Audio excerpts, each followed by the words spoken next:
రైతాంగాన్ని రైతు కూలీలను అభినందిస్తున్నా. 58 రోజుల్లో మొత్తం కలిసి 54,000 ఎకరాలు పూలు చేయగలిగాం. 2019 యామారాం చీకటి రోజులు ప్రారంభమైనాయి. 3 రాజధానులు ఇక్కడిని ప్రజావేదికతో విధ్వంసం ప్రారంభమైంది. మా ఆడబిడ్డలను చూసా. చరిత్రలో వీర వనితల గురించి చదువుకున్నాం కానీ ఒక రాణి రుద్రమదేవిని ఇలాంటి వీర వనితల గురించి చదువుకున్నాం కానీ నిజమైన అమరావతి చరిత్రలో మీ ప్రతాపాన్ని చూపించారు, మీ పట్టుదల చూపించారు. నా జీవితంలో ఎప్పుడూ మర్చిపోలేను. ఎన్ని అవమానాలు పడ్డారు నేను చూశాను మిమ్మల్ని. ఆ రోజు నేను మా మిస్సెస్ వస్తే, భువనేష్ గారు వస్తే మీ యొక్క ఆవేదన చూసి, మీరు చేసిన త్యాగం చూసి ఉన్న పళంగా నాకు కూడా చెప్పలేదు.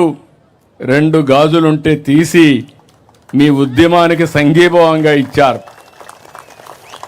వారొక్కరే కాదు, చాలామంది ముందుకు వచ్చారు. ఎక్కడెక్కడో ఉండే ఎన్ఆర్ఐస్ ముందుకు వచ్చారు. ఆ రోజు చాలా సమస్యలు వచ్చాయి. ఒక పక్క రైతాంగం భూములు ఇచ్చేశారు, మీకు వ్యవసాయం లేదు, ఆదాయం లేదు, మీకు వచ్చే కవులు కూడా ఇవ్వలేదు. మీరు లీగల్గా పోరాడాలంటే చాలా కష్టం. ఒక పక్క ఉద్యమం, ఒక పక్క జీవనోపాధి, ఇంకో పక్క ఖర్చులు. ఇవన్నీ చూసినప్పుడు చాలా బాధేస్తే నా దగ్గర కూడా ఆ రోజు డబ్బులు లేవు. ఎన్నో సంవత్సరాలు పార్టీని రన్ చేశాను కానీ డబ్బులు లేకపోతే ఎంత ఖర్చు పెట్టాలని నేను కూడా ఖర్చు పెట్టి కడాల జోలి బట్టి వసూలు చేసి స్ఫూర్తిదాయకంగా మీకు అందించాం ఉద్యమానికి. పవన్ కళ్యాణ్ గారిని చూశాను. ముళ్ళ కంచెలేస్తే ముళ్ళ కంచెల్ని ఛేదించుకొని మీరేమన్నా చేయమని మీ దగ్గరకు వచ్చి సంఘీభావాన్ని తెలియజేశారు. బీజేపీ నాయకులను చూశాను, వాళ్ళు అదే మరిగా వచ్చి సంఘీభావాన్ని తెలియజేశారు. ఇప్పుడు కూడా జ్ఞాపకం, న్యాయస్థానం దేవస్థానం, అమరావతి నుంచి అరసువెల్లి వరకు మీ పాదయాత్ర మధ్యలో మీరు ఆపేసే పరిస్థితి నేనే సజెస్ట్ చేశాను. వద్దు, ఇంకా పోవద్దండి, ఈ దుర్మార్గులు ఏం చేస్తారో తెలియదు, మర్యాదగా ఈరోజు 1 అడుగు తగ్గదాం, రాబోయే రోజుల్లో 10 అడుగు సింహాల మారిగా ముందుకు పోదామని చెప్పా. అది ఈరోజు చూపించాం.